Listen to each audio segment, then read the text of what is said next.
Hi everybody and welcome back to my YouTube channel.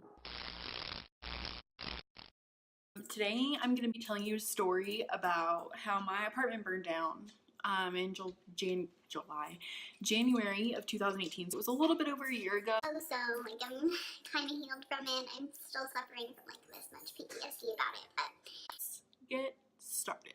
When I was 18, my boyfriend Alex and I decided that we were ready to move out. We'd been together for a little over 2 years. Neither of us wanted to live with our parents anymore. We were ready to move and live on our own and have independence and, all of the things that everybody wants when they're moving out. And so we were looking around at apartments. what are you doing? Where are you? Hold on, I think my cat's on the trash can. Okay, false alarm. She was in a box. Like I was saying, we were looking through all of our options as apartments. The housing market in Denver is not the greatest. Moving into an apartment is rather expensive. Most one-bedroom apartments are upward of $1,300–1,400 a month if you want to have a nice apartment, not one that was built in the 50s and is falling apart. One Saturday we were hanging out. We decided to just go and look at apartments. We came across this one apartment that was really close to my parents' house, and it was pretty close to his parents' house. It was cute or whatever, but they had like a free month of rent, and they were advertising it all over the place. Your first month of rent is free, whatever, blah, blah, blah. Me and Alex were like, okay, yes, like this is what we've been waiting for, like this is it. We were stoked, we were so ready. So we went into the leasing office, we were talking to this lady, and she was telling us all the things about the apartment. Before we moved in, we were telling my mom, she was like, that apartment has like a history of a lot of fires. And we were like, okay, it's fine. It's probably just people being dumb and not being, fire safe. Like, it's gonna be fine. We're gonna be fine. My mom's like, okay, whatever. So moving forward, we're moving in. It's November. We're super excited. It's like the week before Thanksgiving, so I'm not in school. At the time, I was working at a children's store and he was working at a restaurant. It was just really exciting and cool. We were moving out for the first time, so obviously we were excited. We had these two people move in across from us. We lived on the 3rd floor. It was a completely outdoor building. To get into your apartment, you didn't have to go into the building to get into your house, if that makes sense. The people across the hall moved in and they had 2 kids. The day that they moved in, Alex and I were leaving for work. Tried to go out and introduce ourselves to her and help her carry some stuff up the stairs because, like I said, we lived on the 3rd floor. There were 6 flights of stairs that you had to climb to get to the 3rd floor, and there's no elevator or anything. And she was carrying a baby car seat, and then she had a little boy. He was probably 4 or 5 maybe. He walked outside and he was like, hi, my name's Alex, like I'm your new neighbor. And she was like, hi, my name is, let's give her a fake name. My name is Sarah. These are my kids, baby 1 and baby 2. And she walked inside and closed the door. It was a bad first impression. It wasn't a good place to start. So then some time goes on. We start to, I guess, see them more frequently. The dad was always home. He had this work truck. He never took it anywhere. He didn't take it to work, but it was definitely a work truck because it had a flatbed with no sides or anything on it. He had a whole bunch of tools and on it. I don't know, it was weird. They were just weird people. Besides their bad first impression, they were always so loud all the time. They'd be up super late. One time I was leaving for work at 5 in the morning. I walked out of my apartment. There's not a lot of street lights in the parking lot. It's very, very dark. Their front door is open and there's 2 men sitting in the living room and they're just laughing. I don't know what they were doing. They were By themselves laughing. Can you not? Seriously, dude, this is how you broke that thing. Come here. Get down. Go. Cat scene.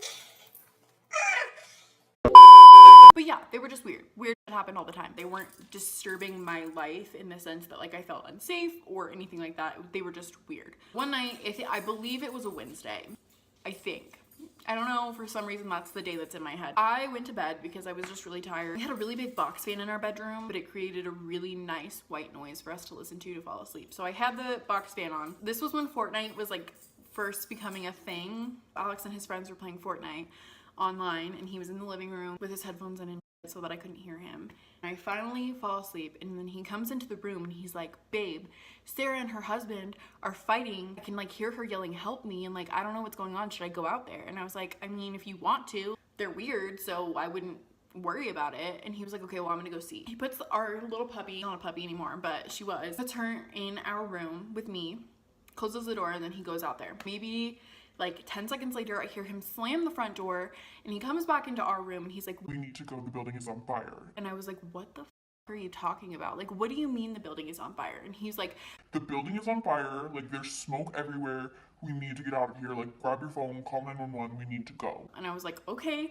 So I'm in my little booty shorts and like my pajama shirt. I'm just trying to get some beauty rest. It's winter. It's January 30th, 30th. It was in the middle of the night. He grabs me a blanket. I'm like running out the door. I don't even have shoes on. There's snow on the ground. It's freezing outside. As soon as he opens the door for us to leave, there's like flames coming out of our neighbor's apartment, and they're coming across the bridge. There's smoke everywhere. You can hardly see anything. It was horrific. It felt like I was in a nightmare, like in a movie or something. It was so surreal. He was carrying the puppy.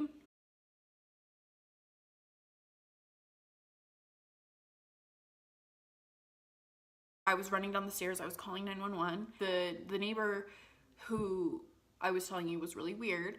They were like banging on everybody's doors, and they're like, you need to get out. The building's on fire. You need to get out. You need to get out. And his wife is sitting on the stairs with her 2 kids, stairs that are farther away from the building. I'm on the phone with a dispatcher, and she's like, do you know what apartment's on fire? And I was like, no, I don't know. Does anybody know what apartment's on fire? And the mom is like, Sarah, that's what I named her, Sarah. She's like, it's mine. And I was like, okay, well, what's your apartment number? And she's like, blah, blah, blah, blah, blah. So I'm like, okay, I tell the dispatcher. I'm asking her, I'm like, do you know what happened? And she's like, no, I have no idea. Like, I don't know what's going on. And I was like, okay, well, whatever, I guess. At this point, I'm absolutely frantic, literally watching my burn in front of me. As soon as Alex and I both were down the stairs, we watched the flames come across the bridge and get to our front door. It was very scary, but thankfully at the time we lived next to like 4 fire stations, so there was like 6 fire trucks in a matter of maybe 2 or 3 minutes, and a whole bunch of police officers. The first responders did an incredible job. They really did. Nobody got hurt. It was amazing. The fire chief actually came over and he talked to me because I'm the one who called 911. Nobody else in the complex called 911. It was just me. And they were like, well, do you know the people that live in the apartment that was on fire? And I was like, yeah, they live across the hall from us. Like, we're the other apartment. He was asking me about them and if it could have been like a purposeful thing. And at this point, I'm so frantic that I'm like, I literally don't know. All I did was call 911. Like, I don't know anything. It lasted for several hours. And they went in and got a couple things for us, like car keys and a dog leash, and that's pretty much it. That's all they got for us. That's all they could get. They had to clear out 12 other units. So we went and stayed at my boyfriend's parents' house. We spent the night there on the floor because there was nowhere else for us to stay. Maybe a couple days later, we went in and we were asking them when they thought we would be able to get into our apartment, and they were saying that it will be within the next week. Like, we'll be able to come get stuff. It'll be fine, blah, blah, blah. And we're like, okay, great. At this point, we had been rehoused, not by necessarily the apartment complex, but by ourselves. We were rehoused into a sister property. They were gonna put us in a new unit in this same complex, but like, I didn't want to live there.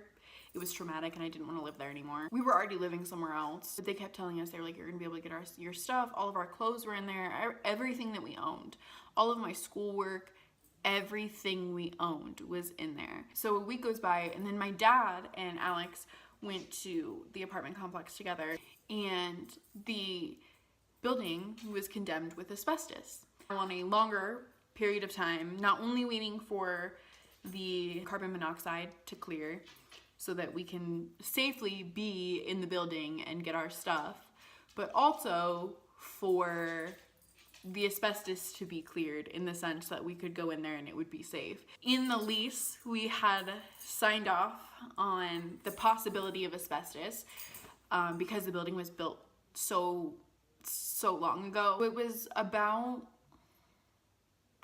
I think it took almost a month and a half before we could actually go into the apartment and get some of our stuff. And by the time we got there, the guys who had been coming into the apartment to like clean it or whatever had absolutely trashed everything. They'd thrown our shit everywhere. Everything was stepped on and disgusting. They were peeing in our bathtub. Mind you, they had turned, and the toilet. They were peeing in the toilet too, but they were also peeing in our bathtub where all of my bath stuff was.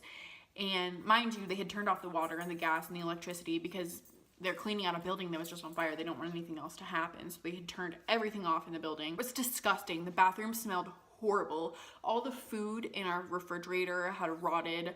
It smelled horrible in there too. We had this really nice leather couch that they just threw into the kitchen, and like it was horrible. They stole Alex's $200 knife. They just were really reckless with our stuff. That honestly, that was probably the worst part of the whole thing, is just seeing how carelessly somebody could treat someone else and their belongings, knowing that they had just gone through an incredibly traumatic and scary experience. I mean, that's pretty much it. That's all that really ever happened.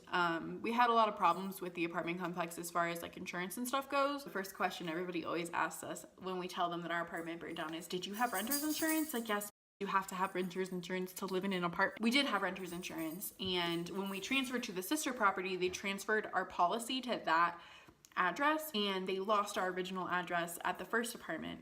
So when I called the insurance company to make a claim, they said that they had no record of us ever living in that first apartment. So the apartment complex cut us a check for $2,000, which is not nearly enough. They always told us that like they gave us a break by letting us break our lease, but they didn't give us a break by letting us break our lease because we literally had to break our lease. We lived in an apartment that was no longer livable. So the apartment that we lived in after that wasn't that great either.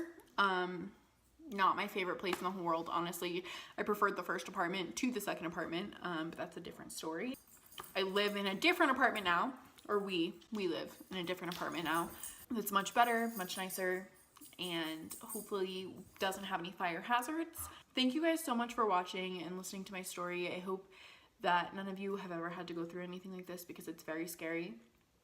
And if there's anything that you can take, oh, wait, I forgot. Let me tell you how the fire started. I forgot about this. I was literally about to leave without telling you what happened. So basically, these people that had lived across from us, they were boiling baby bottle nipples in a pot of water to sterilize them. And they forgot about it, I guess. And they let the water boil off. And then it started to melt the plastic. And then their whole fucking apartment went up in flames. And they didn't call 911, but they pounded on everybody's windows and doors to get them out. And yeah, so I mean, that's what happened. Another side fact to this whole scenario is that that following day after the fire was supposed to be their last day in the apartment because they had been evicted. All of their stuff, not all of their stuff, but a large majority of their things had been moved out because they weren't living there anymore. They were taking truckloads of stuff wherever else they were living or whatever they were doing. I don't know. I'm friends with the mom on Facebook now just because I wanted to see if she was doing okay after the fire. I really don't know these people. I don't really know anything about them, and I don't know anything about their character. So I can't tell you if this was done on purpose or if it was an accident. The good in me would like to believe that it was an accident and they didn't mean to do it. But, you know, some people will do anything for insurance money. So you never know. The one takeaway from this is be safe and make sure that you unplug things and turn stuff off, and don't leave candles on. Don't leave stuff boiling on the stove. Be fire safe. Pay attention and make sure that your fire alarms work. Make sure your carbon monoxide detectors work. Make sure that you know where the closest fire extinguisher is. That's pretty much it. That's the end. But thank you guys so much for watching, and I hope you learned something from this video. I'll see you next time. Bye.